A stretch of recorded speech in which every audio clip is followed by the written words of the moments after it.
I will genuinely give $5 to the person who can solve a 4x4 Rubik's Cube while drop spinning a rifle. Okay, so what I'm gonna do, first got this 4x4 Rubik's Cube, I'm gonna scramble it up.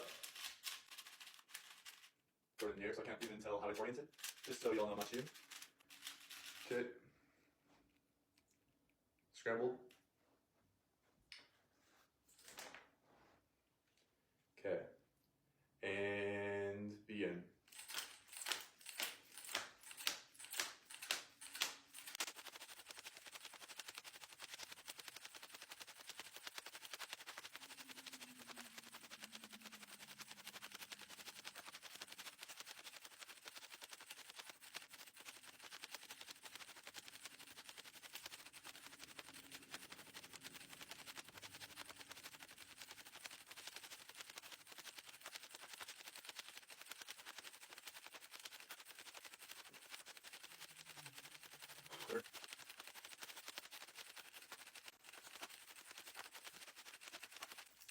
Almost there.